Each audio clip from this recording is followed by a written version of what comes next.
Okay, good. I think we have some delay, so every slide I'm gonna start now. I will stop for a minute, so make sure we all caught up. Okay.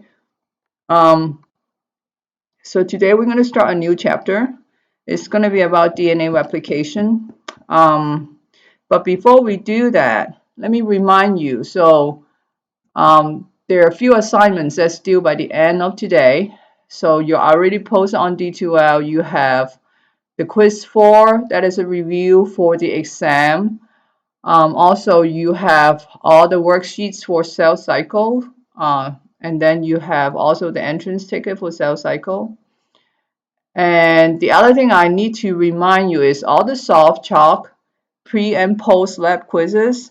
If you miss any of those, you can still do them. And I think the D2L will still give you credit for those late ones that you miss. Um, and at the end of today's lesson, I'm going to talk about the exam. Exam 4 that was supposed to be done before the break.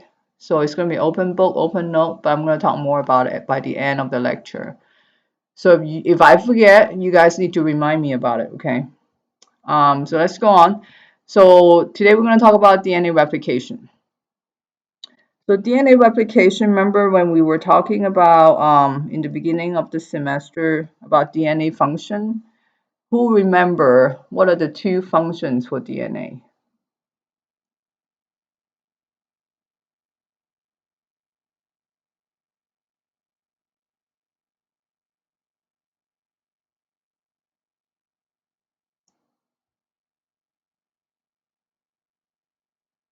Anyone? Anyone remember? Type your answer if you remember what the functions for DNA are.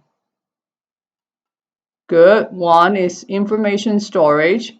And we talk about that. The information store is to make protein, right? We talk about transcription and translation.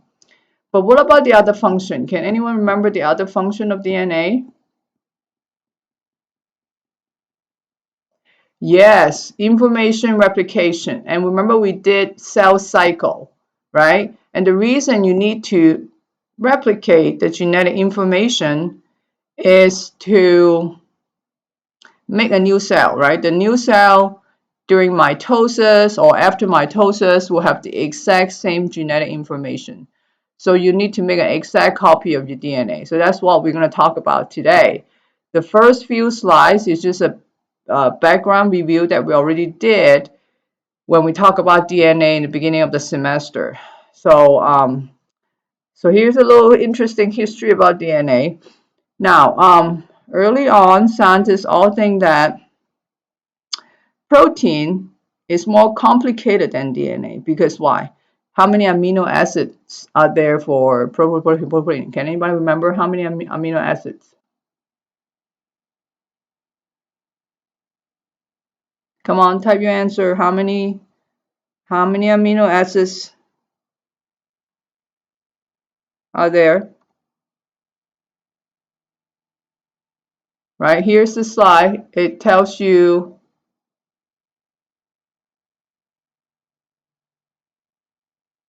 yep, 20 is on the slide. So there are 20 different amino acids that the body can use to make up a protein, but there are only 4 nucleotides, right? So in a sense, you're thinking about you have like 20 different alphabets versus 4 alphabets to make a sentence or a word. So of course 20 is better than 4, right? So that's why early on scientists thought that proteins is the genetic information storage, not DNA. So how did they find out?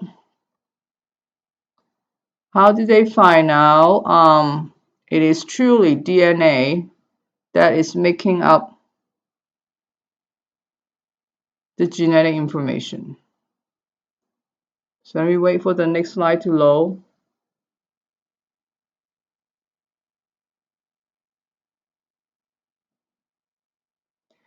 So the two scientists called Hershey and Chase, they did an experiment using a virus. Now, virus is a hot topic these days. So this virus that you see on the slide is a virus specific for bacteria. And basically, most viruses only have two things going on. They have an outside that is a protein coat, kind of like a jacket, and then inside they only contain DNA or RNA.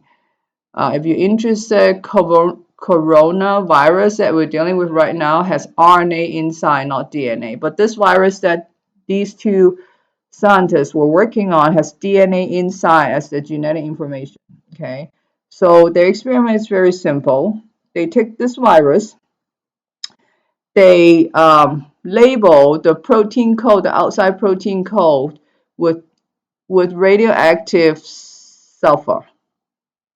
And then they label the DNA within the virus with radioactive phosphorus. So let me show you what it looks like. Now you should be able to watch the video. I just jumped to the next slide. You should be able to watch the video from this PowerPoint. It will show you a way better image. So basically what the scientists did was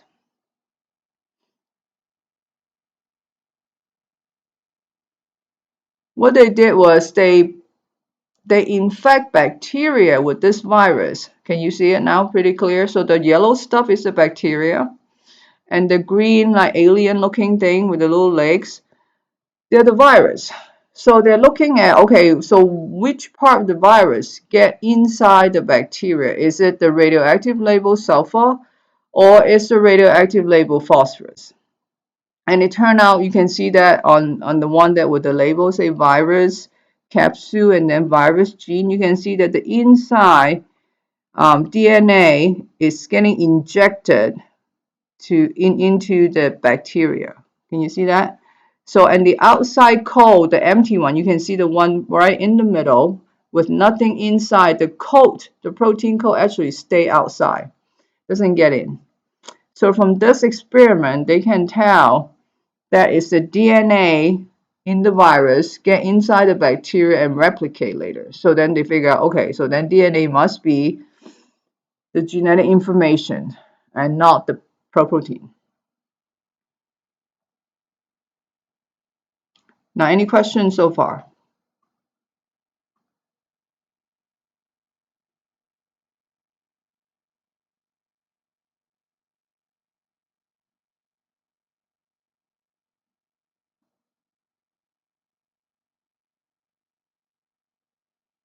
Okay, I went to the next slide. So I'm loading. Okay, so remember when we talked about DNA structures, there are two levels of structures that you have to look at. One is primary structure, and if you went back to the worksheet that we did, there are three primary structures. One is phosphate sugar backbone, remember, because the phosphate from one nucleotide joined to the sugar to the next nucleotide, right?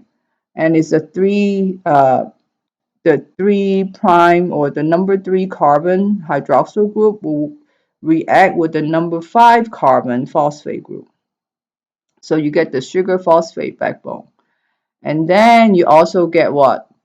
The nitrogenous base sequence, and that's where the information is stored, right?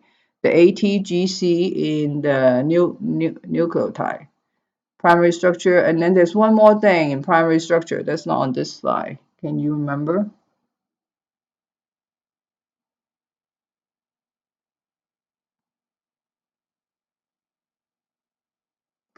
There's three primary structures. On this slide, there are two. What is missing, people?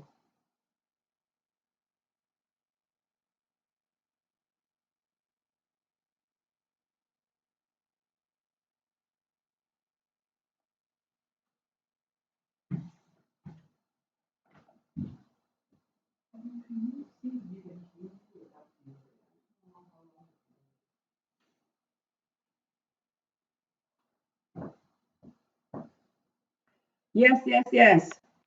Directionality means that if you pick up a piece of DNA, you can tell there's a 5' end which has a free phosphate, and then there's a 3' end which has a free hydroxyl group, remember? So those are the three things for primary structure, and you should have learned that already from DNA. Now here's a secondary structure. Remember, there are three things for secondary structure. What are the three things? People try.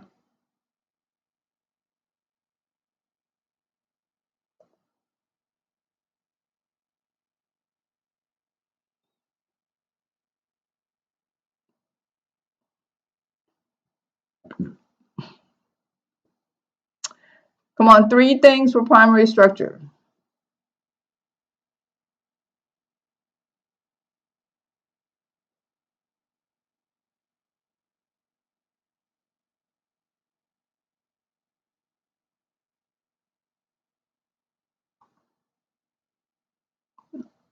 Nobody? First thing is double helix, right? And next thing is what?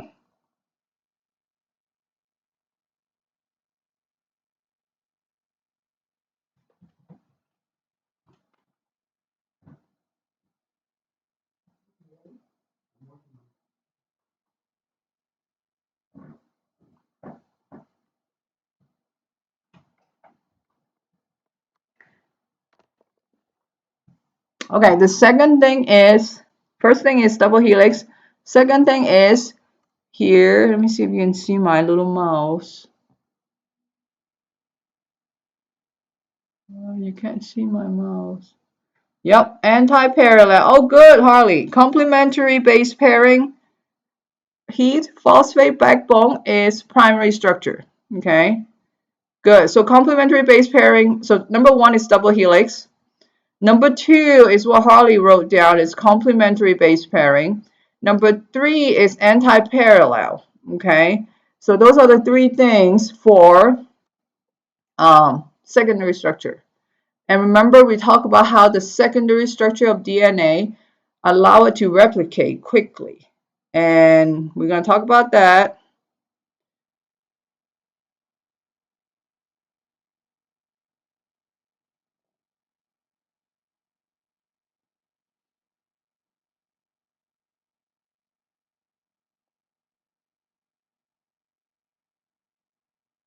Okay, so this is the answer that you guys already talked about, right? Complementary base pairing, A pair with T, C pair with G, and then you have the anti-parallel that two strands run opposite direction to each other. And in case you don't remember, the reason they have to run anti-parallel is because the base pair hydrogen bonds with each other. And in order for the geometry to work to hydrogen bond, they have to have anti-parallel structure.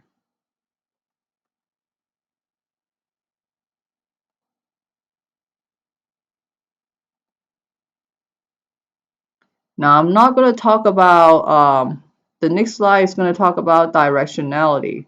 And I'm not going to talk about that because we just did already.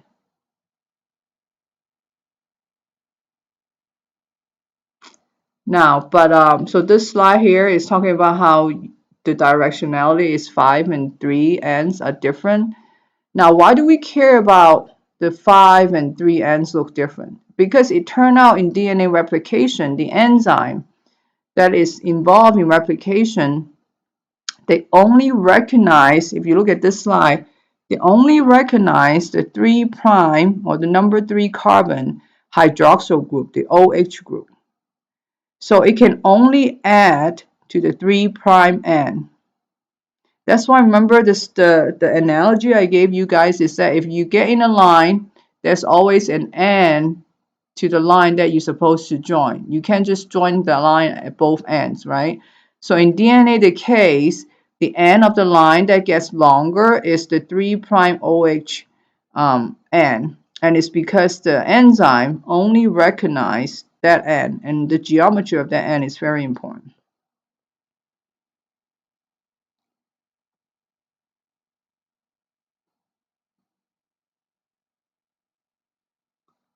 Now, is there any question?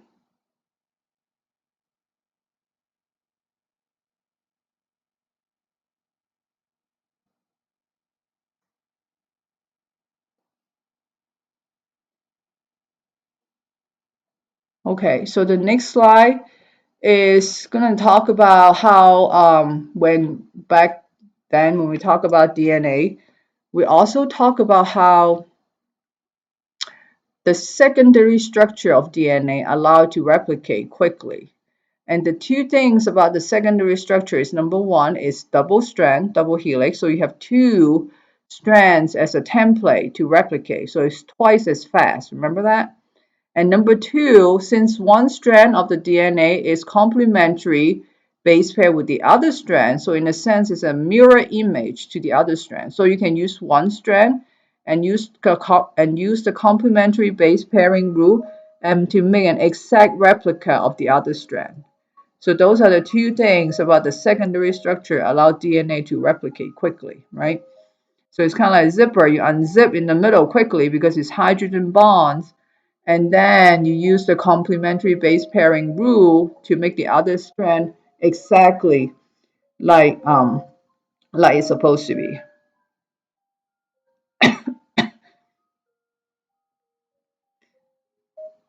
Now here's a question coming up, so you guys get ready to answer by typing it.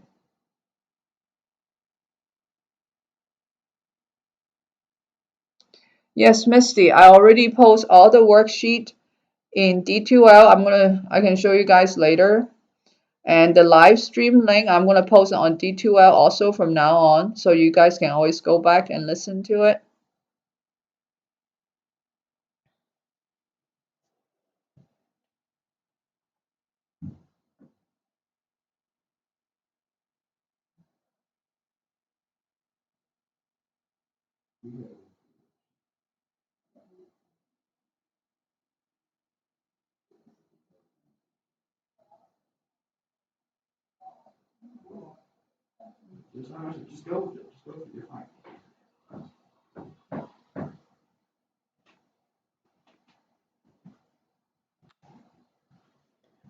And can somebody show me that math, how they figure out is 20%?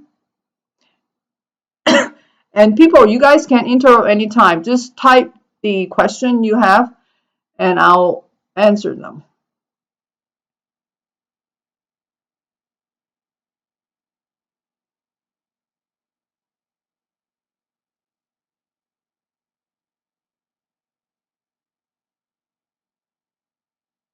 Good. See, and Ari doesn't know how. Can somebody explain how?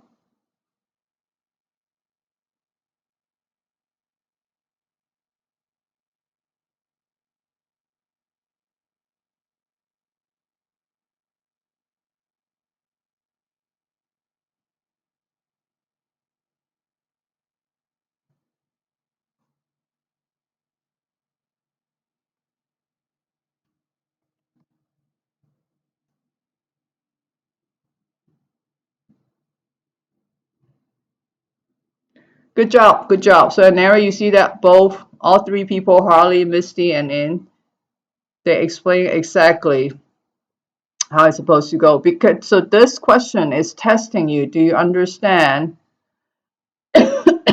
complementary base pairing, right? Since A pair with T, so the amount of A and T has to be the same. And even though it only asks you about C, C and G has to be the same, right? Good job, you guys. Okay, let's go to the next question. Start voting when it shows up.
Good. The answer is B. So remember how we did this before? You line up the number first. So 5 go with 3, 3 go with 5, and then you just do the complementary base pair.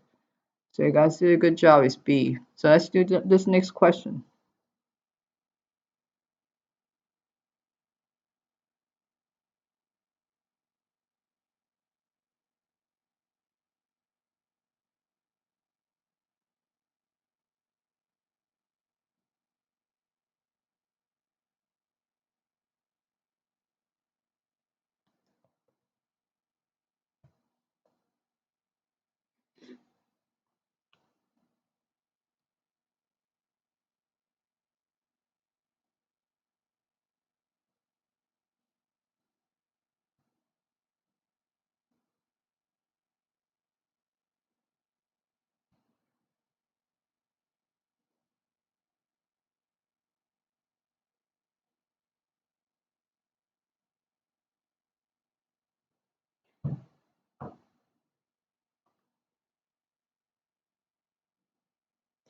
Okay, the answer is A.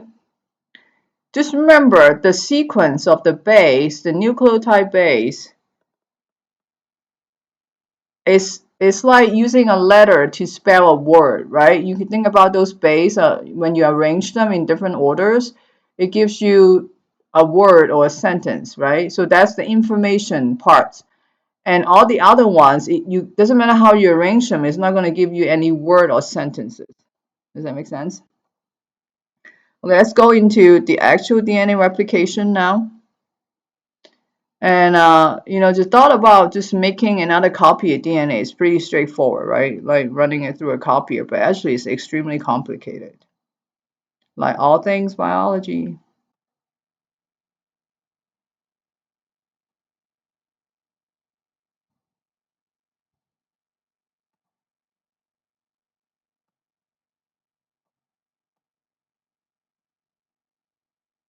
Now, do you guys remember where in cell cycle that a cell make an exact copy of its DNA?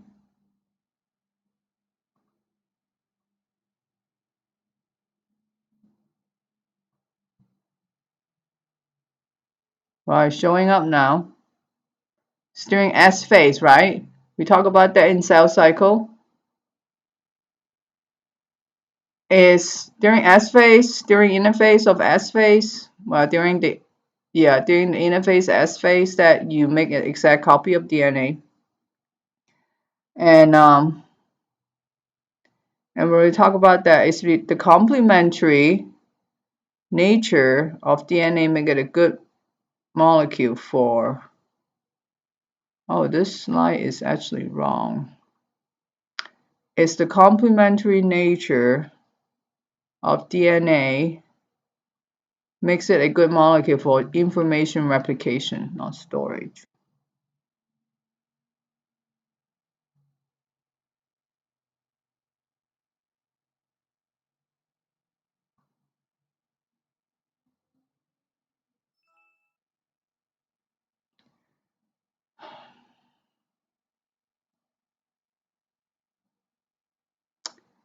Now, we also talk about the way that DNA replication work is called semi-conservative replication. And I explained that semi-conservative means what? Conservative means all, right? Semi means half all. So in this way, replication, each new DNA is half old and half new because they use the parental strand to make a new strand. So that's why it's called semi-conservative.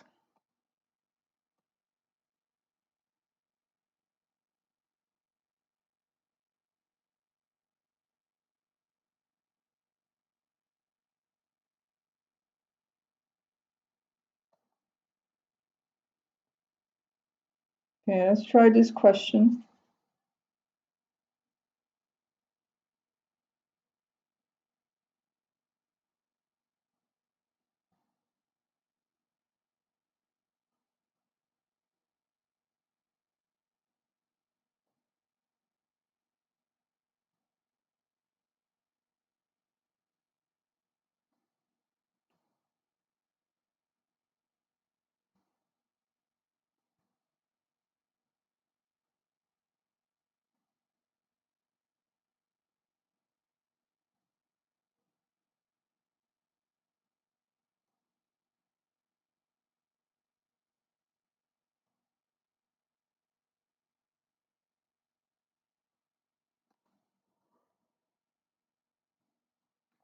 Good,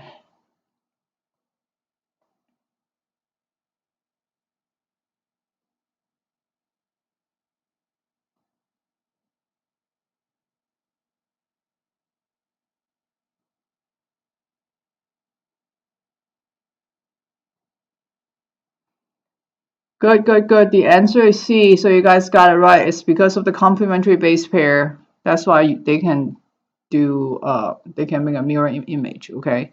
So let's start with replication in detail now. So if you think about, remember I told you guys how much DNA we have in each nucleus.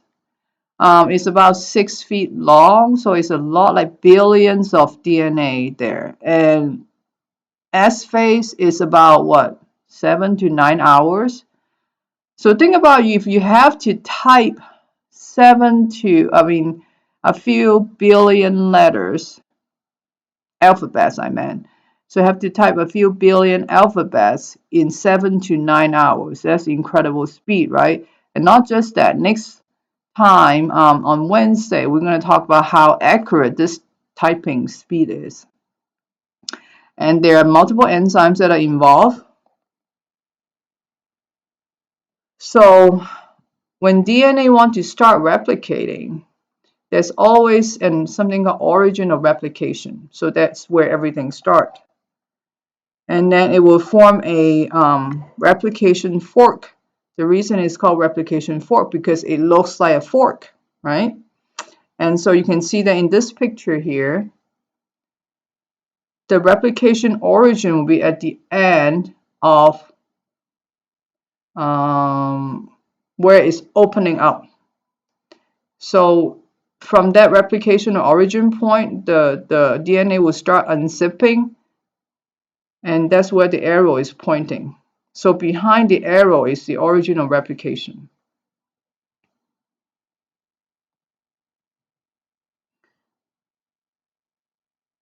Now, since we have so much DNA and the chromosomes is so long, so a lot of times in eukaryote like us, we will have multiple origin of replication. And this is what the picture look like.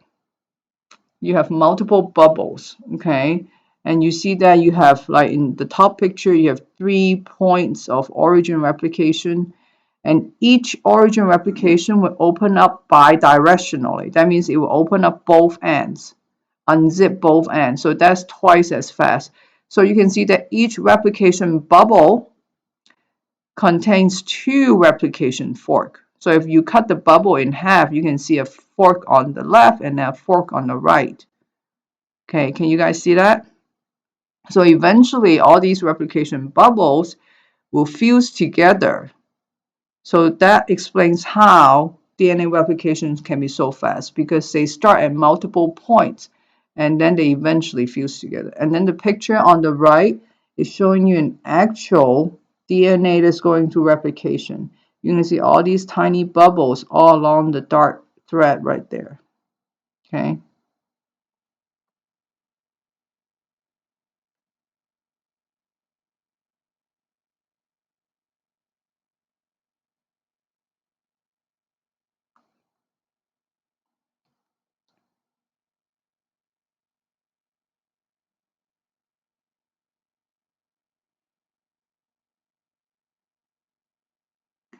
Now, prokaryote, if you remember, is bacteria, right? Bacteria has way less amount of DNA than eukaryote. So all they need is a single origin replication, because just one of them is enough to replicate the whole sets of DNA here. But in eukaryote like us, like the pictures I showed you before, they have multiple origin of replication because our DNA is just so much longer than bacteria. So if I show you a picture in the exam, one that have only one origin replication like the top and the other one has multiple, and ask you which one is bacteria, which one is eukaryote, you'll be able to tell me by the number of origin replication. Okay.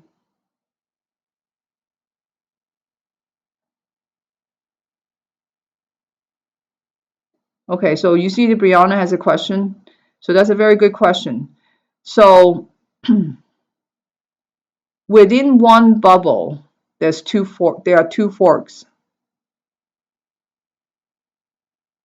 So each replication bubble has two forks. And when you're talking about two bubbles, are you talking about the two? So two bubbles will have four forks. Does that make sense?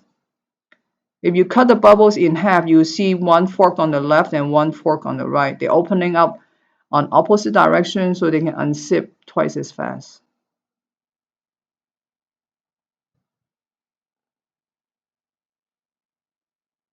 Did I answer your question, Brianna?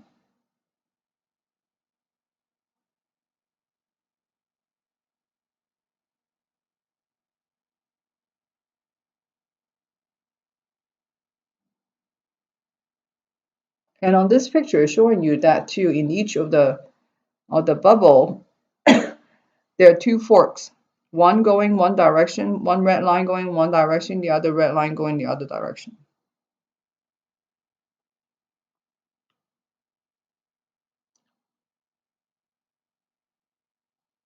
Okay, can we go on?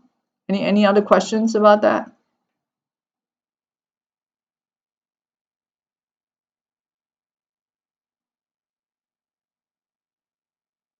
Okay, so when you think about making a copy of DNA based on the structure of DNA, you can already see a few problems, right? Number one, since it's double helix, you have to be able to unzip it. How do you unzip things? You can't just like go in physically and rip it open. So you have to use an enzyme to unzip it. Number two,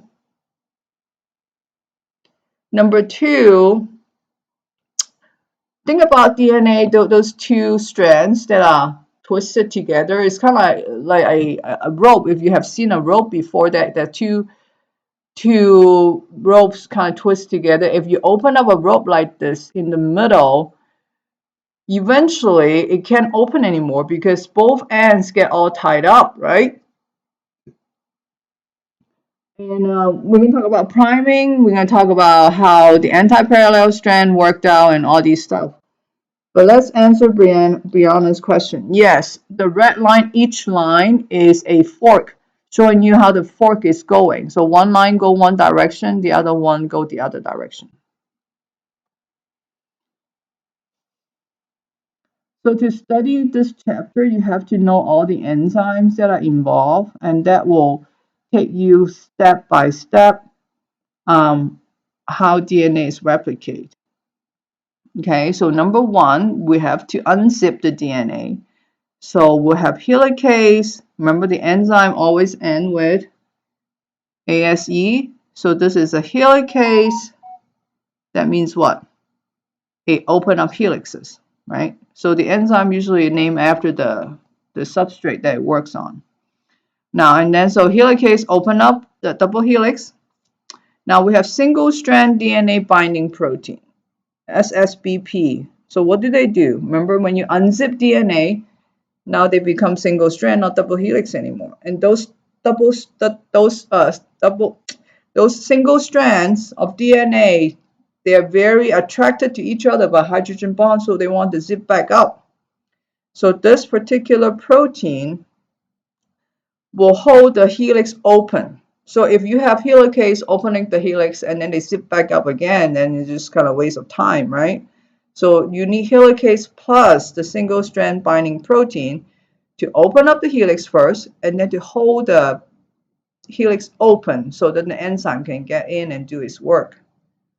And then the third one is topoisomerase, which is an enzyme to relieve tension on the back of the bubble. Remember, I talked about how when you open up a rope in the middle of the rope, and as you open, eventually you can't open it anymore because both ends are all tangled up. So topoisomerase do the job of releasing the tension behind that bubble.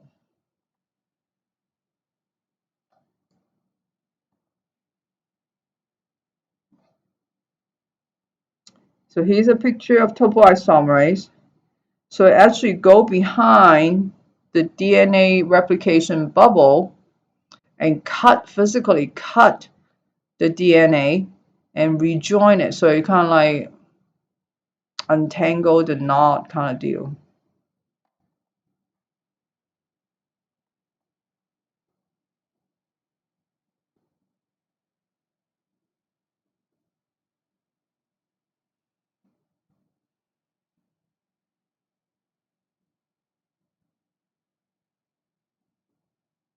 Okay, coming up is another question. Let's do this question.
Yep, you guys got it right. The answer is D. Helicase opening up the helix, right? Single strand binding protein keep the helix separated.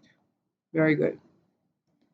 So now the star of DNA replication. So the enzyme that actually do um, the replication part is called DNA polymerase.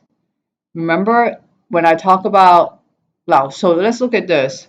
So if you have DNA polymerase, number one, this enzyme ends with ASE, so it's an enzyme. And then if you cover the ASE part, you see that it makes what? DNA polymer. So that's how you're going to remember it, okay? So DNA polymerase makes DNA polymer. And just like all enzyme, there's a few limitations, but the one that you really need to remember is that it can only recognize the existing, so you have to have a pre-existing 3' OHN. So you only recognize the 3' end of a DNA strand. So what is on the 3' end? Remember, it's the hydroxyl group. Okay, so this enzyme only recognizes an existing 3' hydroxyl group on the DNA nucleotide. So that's the major limitation. If you can remember this, then this chapter will be easier for you. Now let's do this. So remember, I just talked about the polymerase need an existing 3' OHN. So in order for this enzyme to work, you will need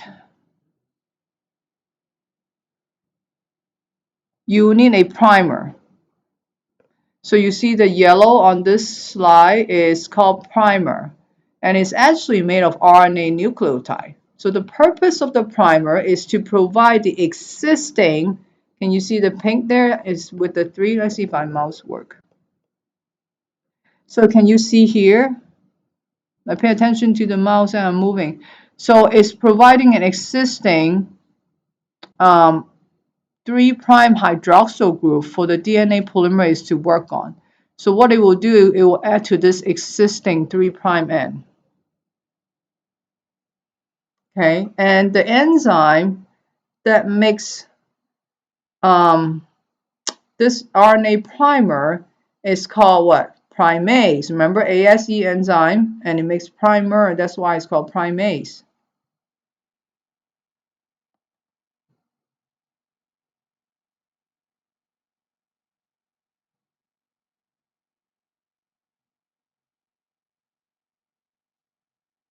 Okay, Brianna has a question about DNA polymerase 1 and 3.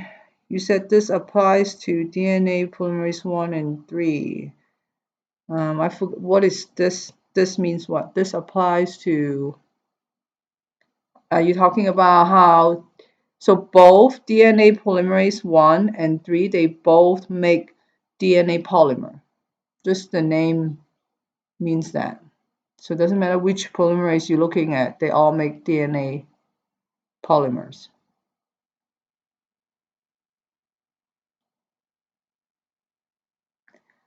Okay, so we talk about this. So we have helicase come in, recognize the origin of replication, right? Bind to it and then open up the helix right there at the origin of replication. And then the second cell with a single strand binding protein will come in and hold the helixes open at that point. So once there's a little space there, then the enzymes, primase, will go in, put down primer. So once the primer is there, now DNA polymerase 3 can do its work by putting DNA nucleotide to the 3' end of the primer. Right, so this picture at the bottom is showing you what I just said. Let me see if my mouse works. So you see that this is helicase, the blue thing, helicase, and then this little, it looks like purple, is single strand binding protein, so it's holding up the helix open, and the green behind it is topoisomerase that is untwisting the DNA on the back, so then the bubble can keep open, can keep going. Now the green here on top is DNA polymerase. It's adding on to the 3' end of the primer, which is yellow.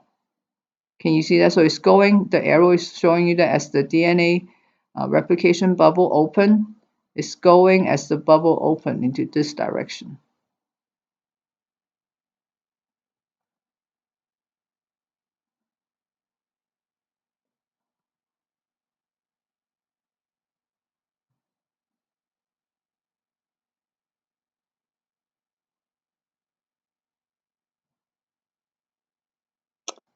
Okay, so Aneri is asking, do they all add to both? Yes, if it's a DNA polymerase, they only recognize the 3' hydroxyl group.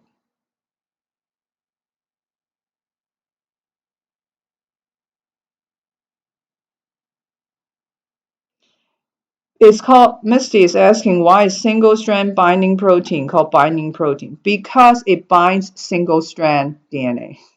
That's why it's called single strand binding protein. It binds it binds the single strand, in a sense it's kind of like hiding the hydrogen bonding site so that it can zip it back.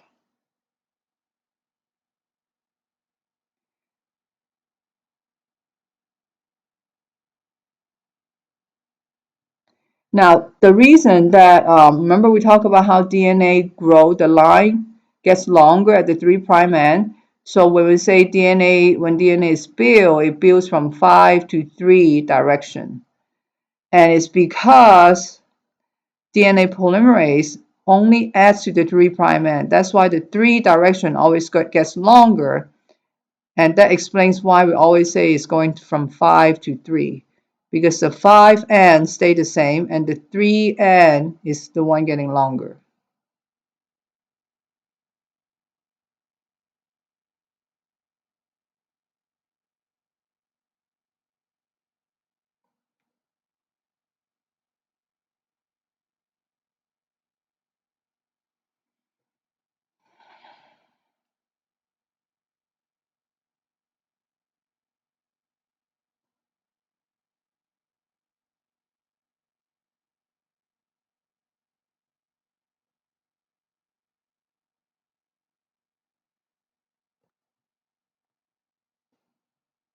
Okay, here is another. We were going to do a game again, you know, and we missed out all these simulation game that you could really see how DNA replication work. But we just have to do what we can. Now, here's a picture summarize what we talked about so far. Right? So you see on top here, DNA is open up, right? By, why don't I give you a couple minutes to look through this slide, see if you can understand. And then if you have question, ask question. This is basically summarize what we already talked about.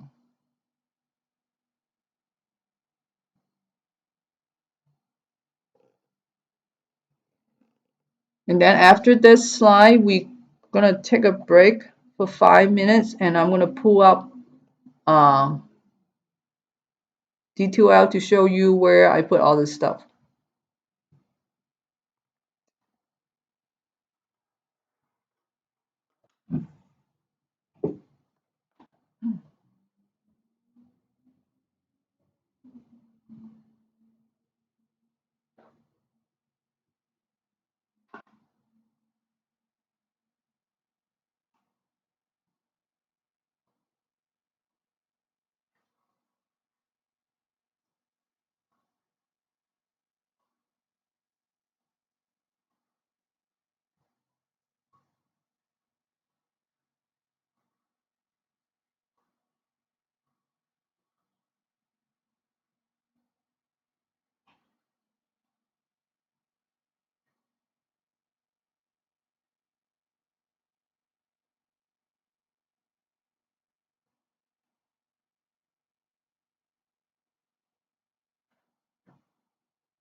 Okay, Ian has a question about whether single strand.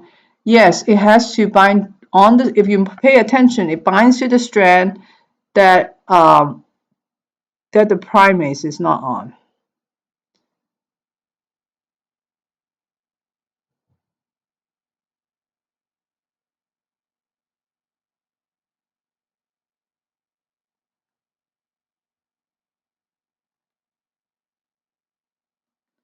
Okay, so let's clarify. So Misty saw that on the video, it showed on both. So now if you see this PowerPoint right here, it's showing you one replication fork, correct? So on each fork, it only binds on one strand, okay? But remember there's another replication fork that is not showing because there's two forks in one bubble. And every time when you replicate, it's one bubble, right? So on the other replication fork, there's also a single strand binding protein.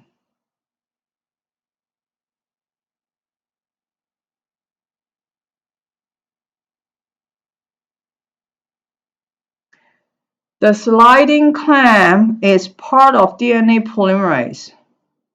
So let me see the picture. Yeah, so if you see it, it is part of the green with the DNA polymerase. So it's part of DNA polymerase that allow it to hold on to the DNA and then slide down the DNA strand and copy.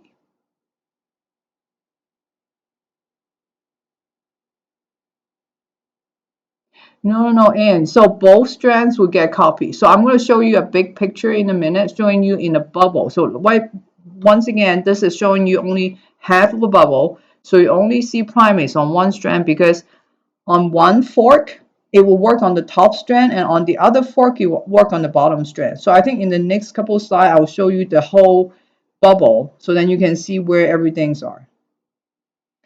I mean, where everything is. Let me see if it's there already. So, so all these are really good questions. Let's answer this, and then I'll show you a picture in a minute after break.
Yep.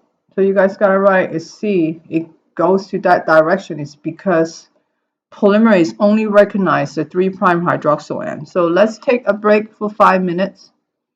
Okay. And then when you come back, I'm going to show the D2L stuff before I forget. And then we're going to go on and talk about the rest of replication.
Why can I not do that?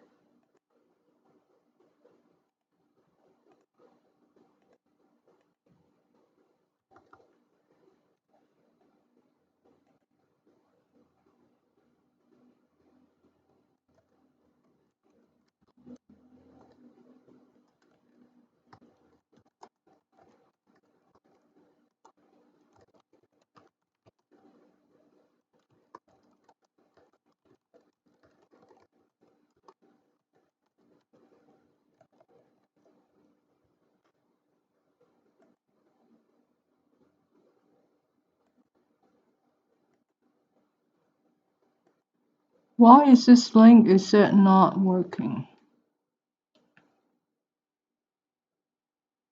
Ah. I'll fix it later.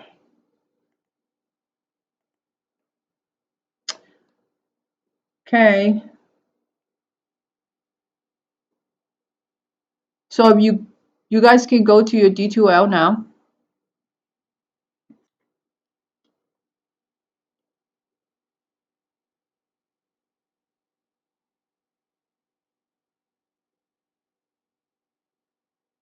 Can you guys see that under week 10, if you go to your course material, under week 10, which is this week, under today's chapter 11A pre-class assignment, I put the worksheet in there. You actually want to go ahead and open this worksheet because we're going to talk about it in a minute. And there's a due date on there already. And I'll also post the live stream link from today under the chapter 11A pre-class assignment too. So from now on, oh, okay, I think I will insert a link later on. So wait, are you talking about, Misty, are you talking about the worksheet or are you talking about what? It's a work file, so you should be able to open it. If you're talking about the live stream link, I can insert the link. Well, I did insert the link as a website, but we'll see, we'll check later. And so basically what we're going to do from now on is after every pre-class assignment folder under it, I'll put the live stream link for that day and the worksheet for that day. So for example, today, I'll put the live stream link for chapter 11A under the pre-class assignment for chapter 11A and the worksheet. And you'll see the same organization for Wednesday. You see that chapter 11B, right? And then I'll put the live stream after we're done on Wednesday under the pre-class assignment folder for chapter 11B and chapter 11B worksheet, and they all have due date on it. Yeah, the YouTube link on the announcement, I need to insert it as a link, but I will insert it into week 10 here. Oh, are you talking about the 12B? Let me go up and see what. Are you talking about the 12B here? Where are you talking about this one, Misty? Chapter 10B, Sales Cycle Part 2, live stream?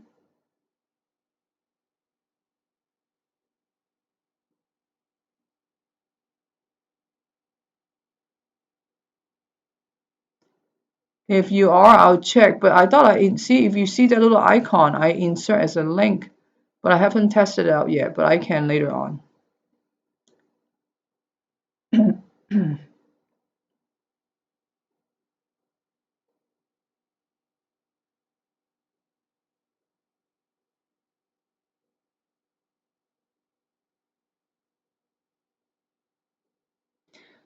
Okay, so while we're on D2L, the exam 4 is also going to be on D2L. And if you want to look for it, I'll make it visible later on.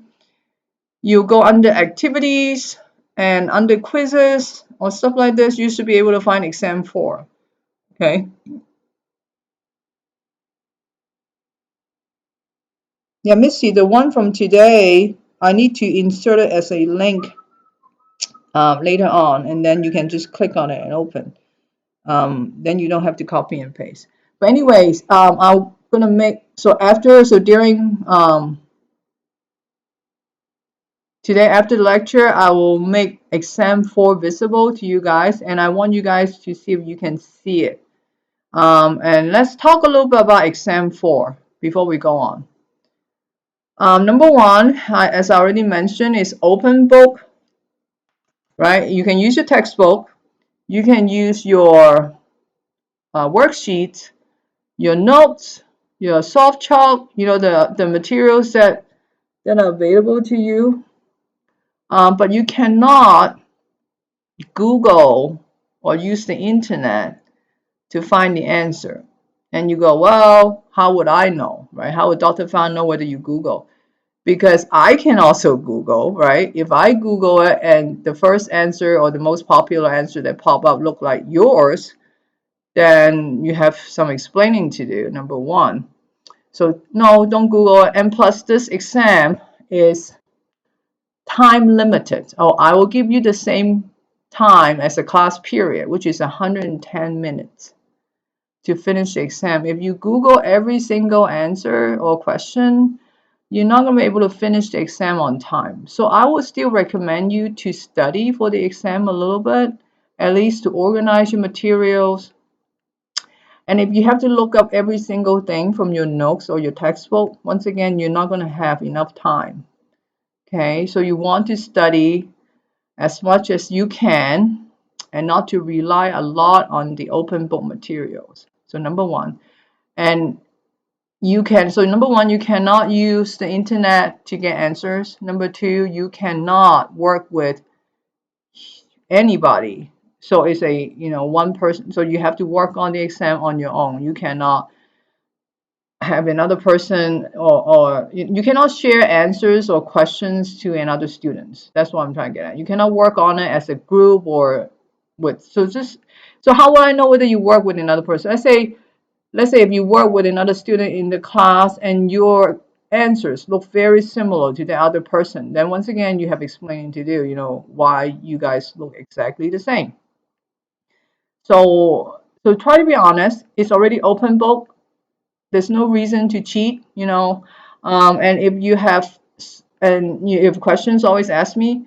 The other thing is I'll open up the exam for today, and you have until, I think you can look at the due date, until Sunday to finish it.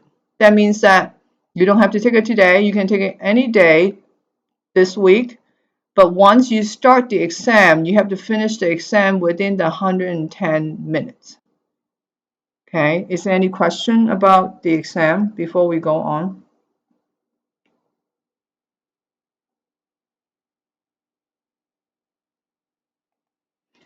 If no, we'll go back to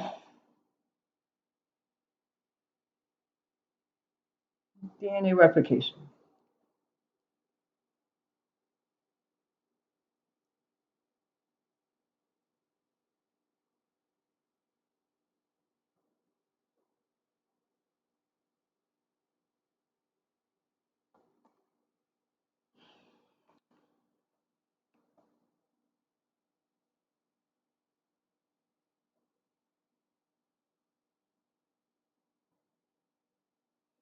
Okay, so Missy, no, the exam is kind of like the pre and post lab quizzes that you did already, that you guys have done already. So it's all online. So you go to D2L, you will see the exam, you open up the exam, you start the exam, and then you just check the answer you want, and there's like half of it will be multiple choice, and other half will be essays. So for the multiple choice, you just check the answer you want, and for essays, you just type in the answers that you think is correct, and I'll grade those essays in D2L.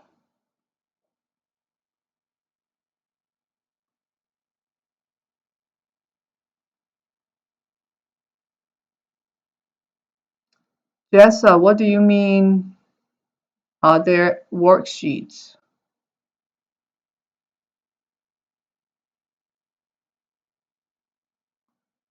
So for today's worksheet, chapter 11A, I posted on D2L already. I just show it.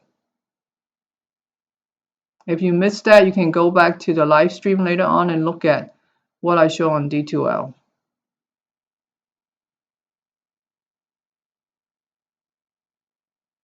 Okay, see you later, Brianna. Okay, so any more question about the exam? If not, I'm going to go on talk about DNA replication. And there's also a study session today. I'm going to post another link using WebEx. So I want some of you to join the WebEx so we can talk about the lab, the worksheets, and anything you want to talk about.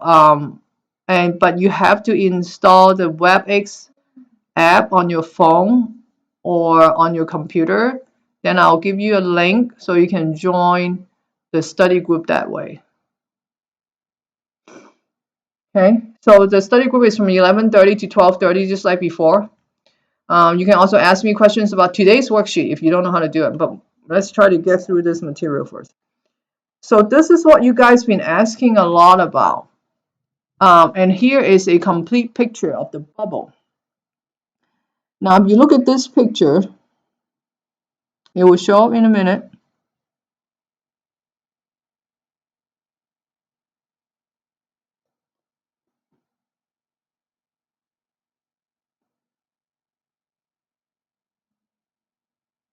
Now, look at the bottom. This is a bubble containing two replication fork, correct? Now, if you look at the top strand, you will see one strand. Let me use my mouse, see if you can see. You see one strand going from 5 to 3 on this end. Can you see it? And you guys were asking me, okay, the helicase and the single strand binding protein. So they will be all on that one strand on top, but they will be also on the strand on the bottom, because the strand on the bottom, can you see there's another strand going on the opposite direction from here, 5 to 3. So within one replication bubble right here, you have the first, what we call leading strand, going from 5 to 3 like this. And then on this replication fork, you have another strand going from 5 to 3 on this side. And both strands will have the single strand binding protein. So the primase will be here on this strand, and then the primase will be here on this strand, right? And the single strand binding protein will be here on this strand, and the single strand binding protein will be here on this strand. Is that clear?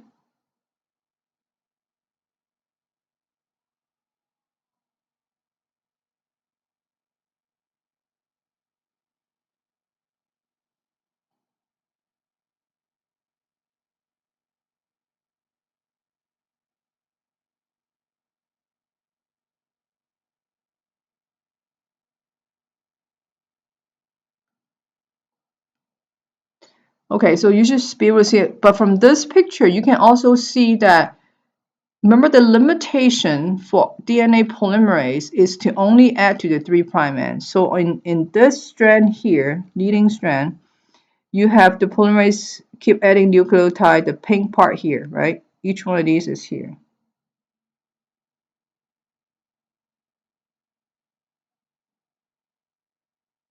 Yes, and we're going to talk about primase or primers on lagging strand in a minute. So let's get through the leading strand first. So what this picture is trying to show you is the primase here, right? Adding the primer, and then the leading strand. The polymerase keep adding nucleotide to the 3' end, which is here, getting longer and longer, right? As the DNA fork open up. Same thing on this other side, adding to the 3' end, getting longer and longer as it open up. Now, if you notice, polymerase cannot add to this 5' end, right? So this other half of the bubble cannot be made in the same way this leading strand is made. So that's what the question is about. So what about this other half? How do you make DNA strand from this other half? So that's what N is asking. So the other half is called lagging strand, and it's made in a discontinuous, in a fragment away from the fork. And this occurs because DNA can only add to the 3' end. So let me show you a picture. And these little fragments in the lagging strand is called Okazaki fragments. So okay, let's look at this. In that bubble before, you see that this is the leading strand, right? It go with, you see that the arrow is going into the bubble as the bubble opening up on this side here. And on the other half, once the bubbles start open, you have the primase start adding primer again, right? And then you have DNA polymerase adding to it, the 3' end. And so you have generate a lot of fragments like this. So Okazaki fragment is, it contains some RNA and a lot of DNA.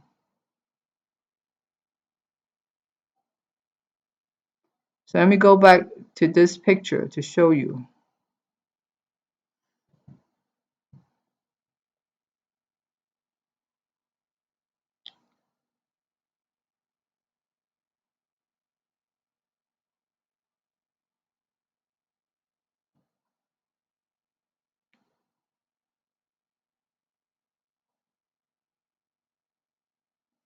Okay, here's that picture.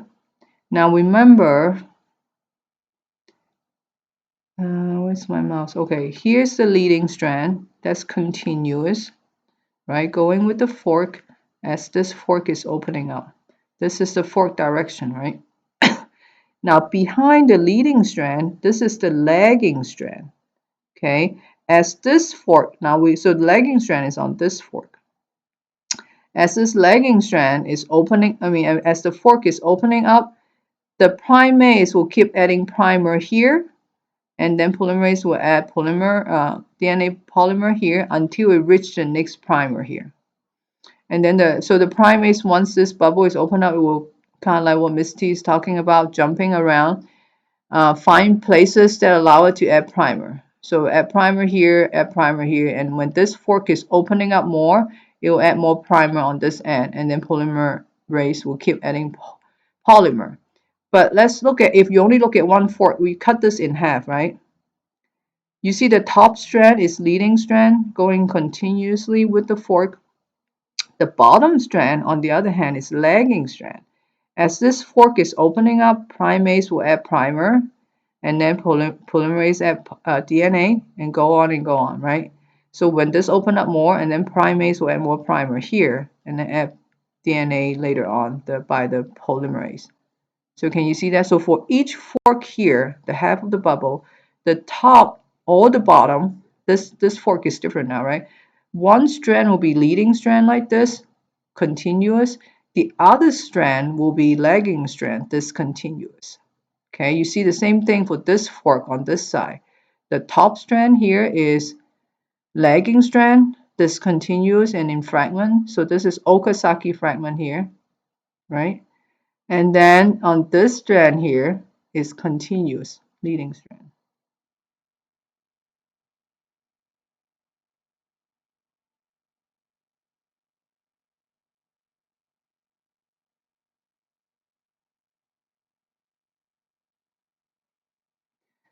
So In is asking, so single strand binding protein will be on both strands. But I was trying to tell you it's going to be on the fork. Okay, so if you look at this fork here on your left, okay, you at the origin replication, you have helicase binding, right? And then maybe binding on either one of these. And then the single strand binding protein can bind to either one of these strands, and they'll keep it open. But on this fork here, the single strand binding protein will be binding, and either one can be either one of these strands. It doesn't have to be on both strands.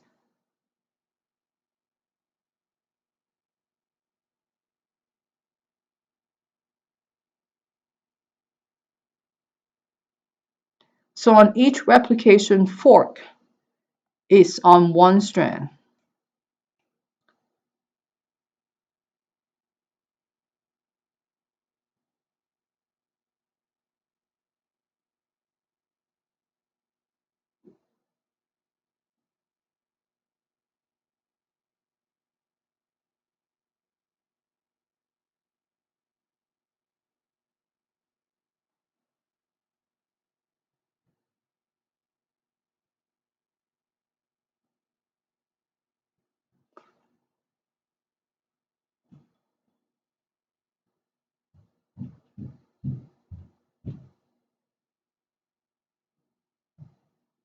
Yes, it doesn't really matter. The whole purpose is to hold open.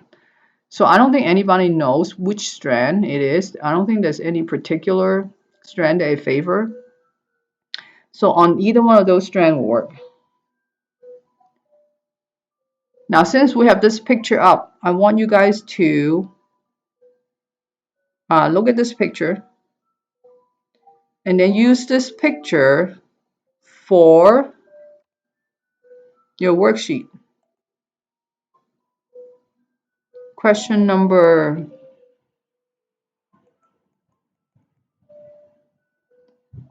8. You see the same bubble.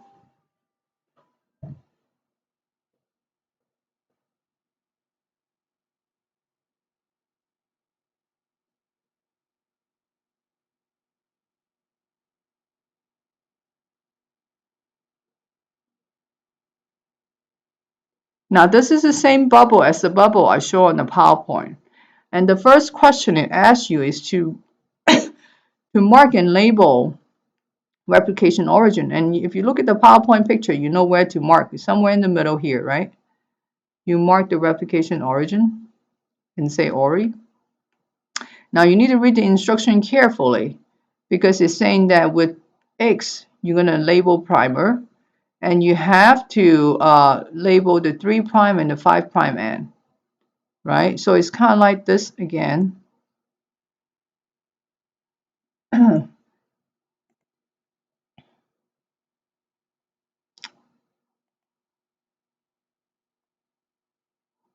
So can you see it? Same as that worksheet. So you have the replication origin label here, like this. But the primer part, you need to use X, okay? And you have to label the direction 5 and 3 of the primer. And then you do the DNA. So you need to follow this picture carefully.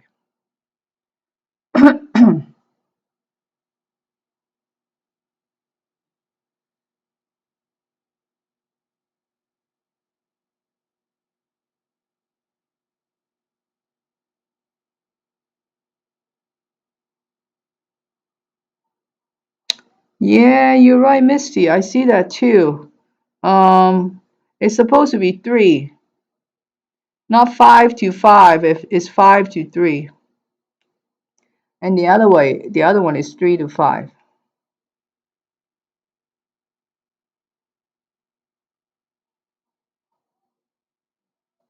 So the worksheet number is correct. So the worksheet shows 5 to 3. The top is 5 to 3. The bottom is 3 and 5. And so you should follow the worksheets. I don't know why this picture looks like this. Yep. I'll try to fix that. But can you see how to use this picture to do the worksheet question number 8 to whatever number 11?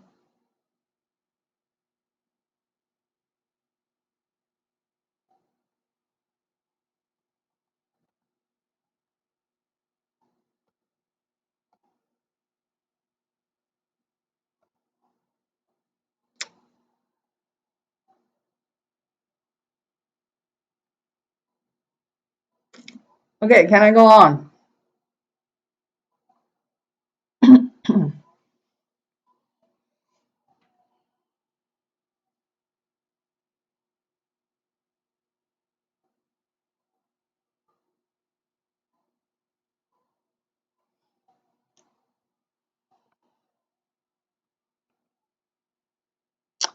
Now, so you see that this leading strand, it seems to be fine, and the lagging strand, you have all these fragments that contain RNA in it.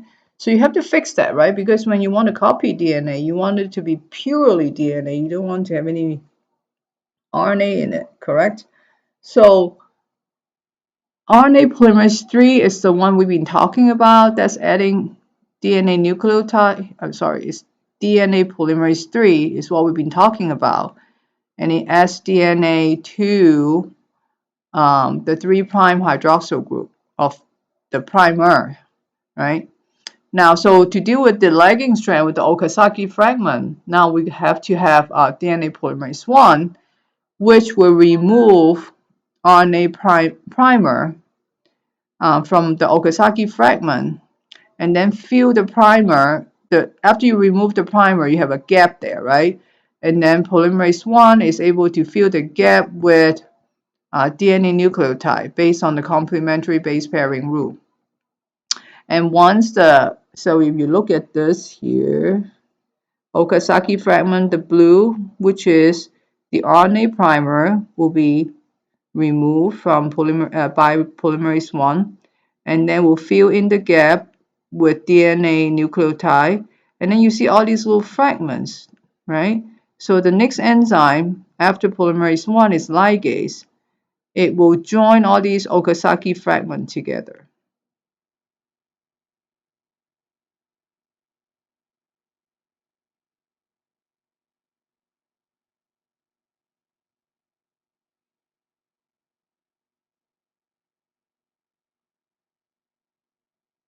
Okay, let's do this question.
Good, you guys, C is the answer.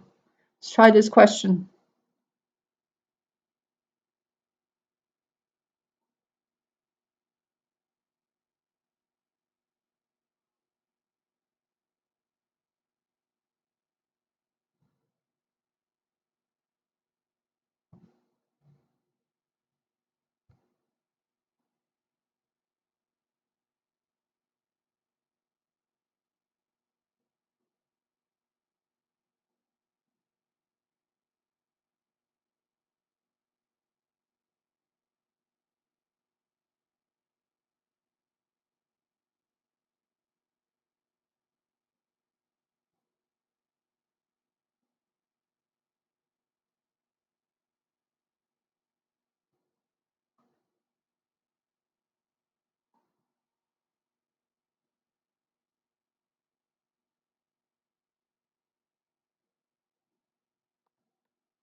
Great, E is correct. Let's try to do Misty's question. You're asking Okazaki fragments are each section of the copy DNA. See if I understand what you're saying.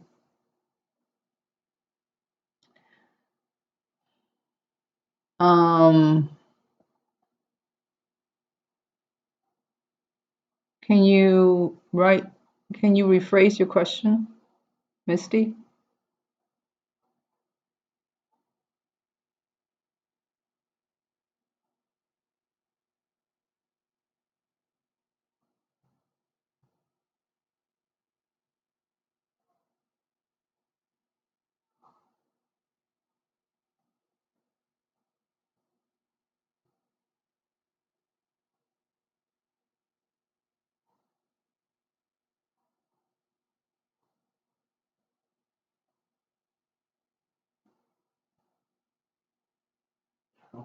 I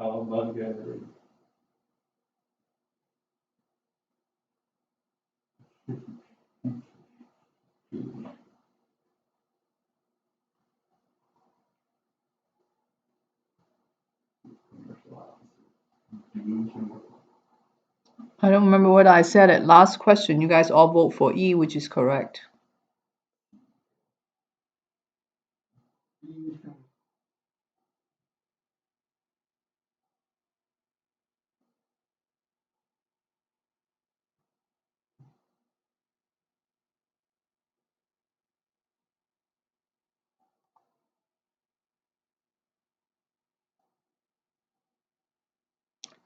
Yeah, for this question, B, you guys get it right. Ligase, DNA ligase is correct. Okay, so Misty, you're right. So Okazaki fragment is basically what you're saying is a copy of the other half of the replication fork. So um, it used the same complementary base pairing rule. So you're right.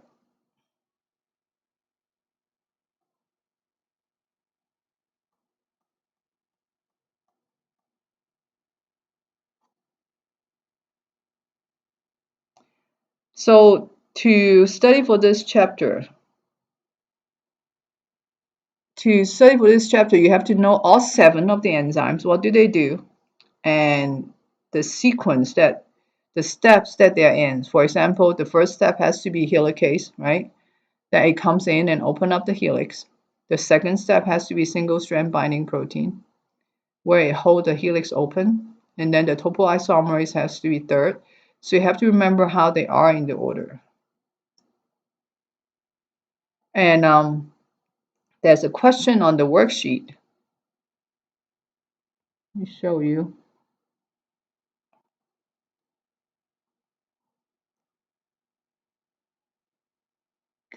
It's the question number 18, talking about the steps in DNA replication. So in this question 18 here, you have to list all 7 of the enzymes and describe what they do, right, in particular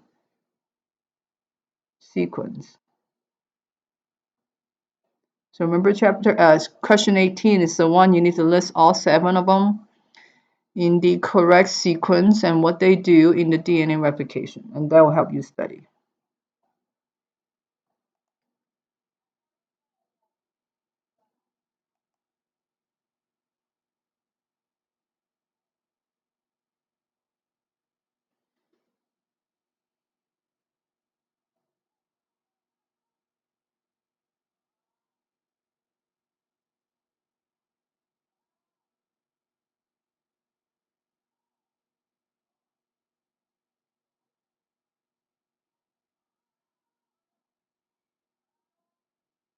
Okay, I think this is the last slide.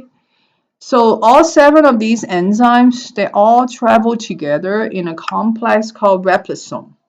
So think about it, if you want to replicate DNA, if you have to wait for all 7 to show up, that takes forever, right? So it's better and more efficient if all 7 of these enzymes travel together in a little package. Kind of like in a little vesicle. Remember we talked about how the compartmentalization allow chemical reaction more efficient is because these enzymes will travel together in a vesicle and do the work on DNA quickly if it needs to be replicated. So they're called replisome. So we're done. So I know you guys will have questions. So let's take a break and I'll post the link for study session on D2L. And it's a chat, so you don't have to type your question. You can just ask. I think that's how it works. And I'll post the link on D2L. And before we go, is there any questions about exams or about worksheets and stuff like that? You can ask now, or you can wait till. Oh, okay. Misty said, can you go over questions 14 and 15? We can do that now before we go. 14 and 15. So 14 is asking, in which direction are new nucleotide added? So you should know that already. What direction? DNA polymerase can only go from what to what? Do you remember?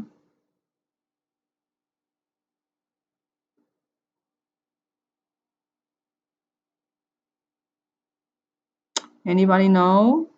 What direction are new nucleotide added? Well, you start with where do new nucleotides add? Is it on the 5' end or 3' end?